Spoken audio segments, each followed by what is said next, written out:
Bonjour à tous. Dans le cadre du symposium des jeunes chercheurs africains sur le thème Repenser, repenser l'image de l'Afrique pour le développement du continent, mon intervention va porter sur le sujet suivant: le pouvoir de l'art, reconstruire l'image de l'Afrique. La reconstruction de l'image de l'Afrique est une préoccupation qui hante tous ceux qui sont soucieux d'établir un monde plus juste. Vouloir passer par l'art pour reconstruire l'image de l'Afrique peut sembler à première vue irréaliste, mais le riche patrimoine africain dans le domaine de l'art permet de postuler le contraire.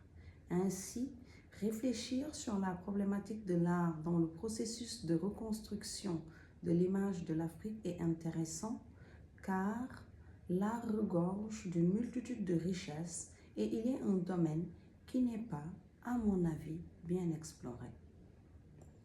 Généralement perçu comme une activité qui permet de s'évader, de se divertir, l'art est souvent relégué à un simple loisir. En plus de sa dimension esthétique, il a des fonctions sociales. Il touche la sensibilité et agit sur l'imaginaire. L'Afrique a un patrimoine artistique gigantesque qui lui permet de changer les représentations stéréotypées sur elle. Mais on a souvent tendance à associer le développement d'un continent à celui de la science et de la technologie exclusivement. Comparé à l'Occident, l'Afrique est peinte comme un continent sous-développé, arriéré qui doit suivre la marche de l'Occident. S'inspirant du modèle occidental de développement, l'Afrique n'a pas réussi à déconstruire certains préjugés nés de la colonisation et à s'émanciper véritablement.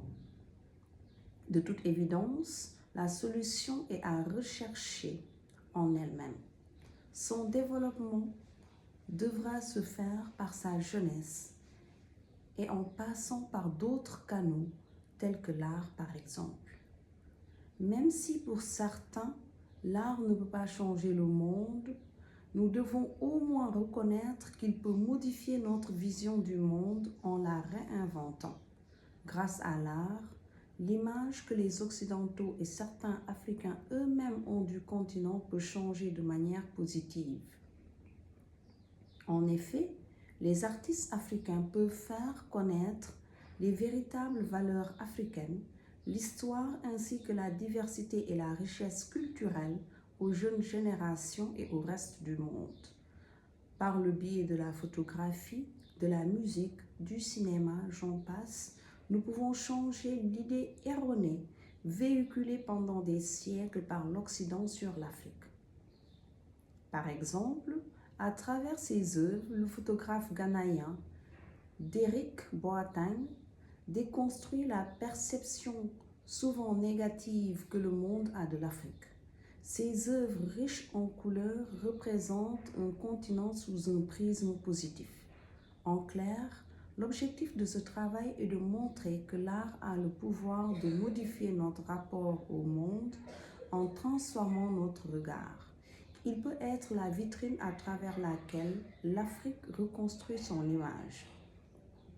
Ce travail vise également à revaloriser les savoirs endogènes, le savoir-faire africain et l'apport de l'Afrique dans la marche du monde. Cet article s'inscrit dans la perspective décoloniale, c'est-à-dire décoloniser les savoirs du Nord et reconstruire une nouvelle image de l'Afrique en renouant avec le patrimoine artistique et culturel africain. En d'autres termes, il propose de repenser l'Afrique à partir des réalités africaines. Notre méthodologie de recherche suit la démarche philosophique en ce sens qu'elle se base sur une analyse critique des données, textes et œuvres artistiques pour aboutir à des conclusions pertinentes. Dès lors, nous pouvons nous poser les questions suivantes. Comment l'art peut entrer dans le processus de reconstruction de l'image de l'Afrique?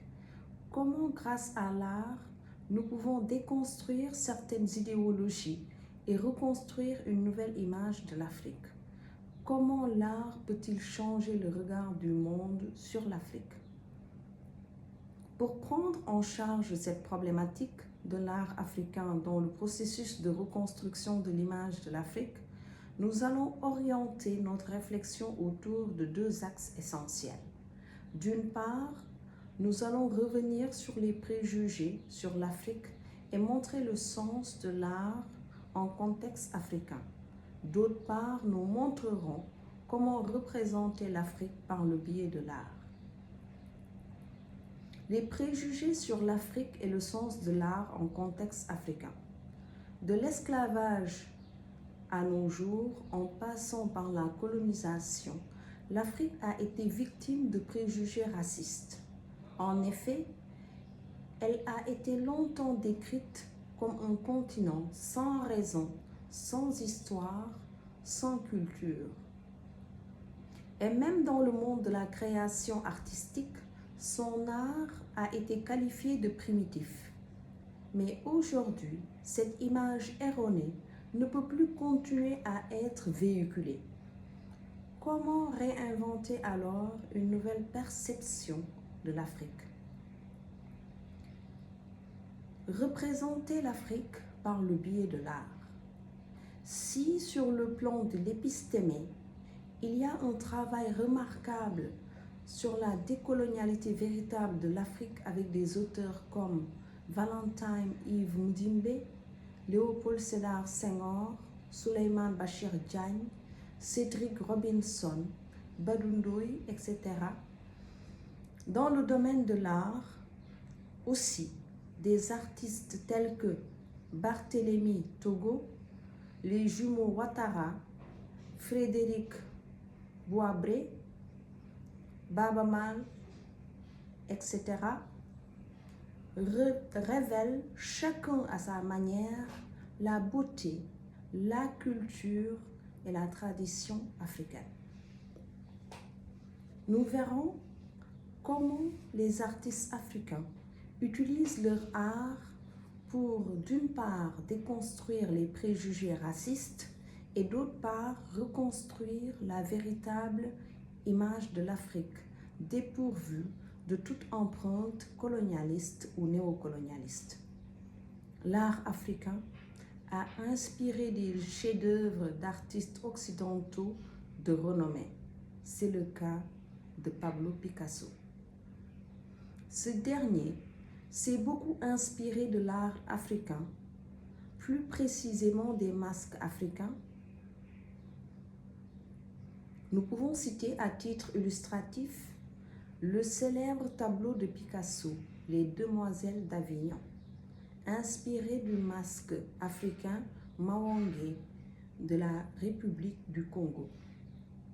Ce masque africain a sûrement été l'une des sources d'inspiration du cubisme.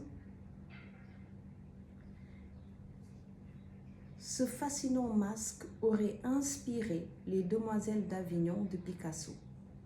Que cette thèse soit acceptée ou niée, on voit une certaine similitude entre ce masque africain et le tableau du peintre et sculpteur espagnol. En définitive, notre analyse révèle dans un premier temps un certain nombre de préjugés dont l'Afrique est victime. Il s'agit d'une image racialisée et erronée de l'Afrique, du noir et de l'art africain créé par l'Occident. Ce dernier en fait une terre où règnent les fléaux liés au sous-développement, insécurité, précarité, maladie, famine, etc. Il qualifie le noir de barbare et l'art africain de primitif. Ces idées dévalorisantes sur le continent noir, nées depuis la période du commerce triangulaire, persistent encore aujourd'hui. L'Afrique continue à être comparée à l'Occident. Celui-ci se pose comme le modèle à suivre et le centre autour duquel doivent graviter les autres. Dans le second mouvement, cette étude nous a permis de voir que l'art peut déconstruire les préjugés raciste et réinventer une Afrique nouvelle. Puisqu'il agit sur l'imaginaire, alors il apparaît comme un moyen pour déconstruire d'abord les clichés, puis reconstruire ou réinventer une nouvelle image de l'Afrique en montrant ce qu'elle est réellement sans la comparer à l'Occident. L'art, plus exactement traditionnel, occupe une place essentielle en Afrique noire, car en plus de perpétuer la culture, il permet d'établir et de maintenir un lien avec le sacré, l'art africain, et, selon nous, la vitrine à travers laquelle l'Afrique se réinvente, se reconstruit elle-même. Merci de votre aimable attention.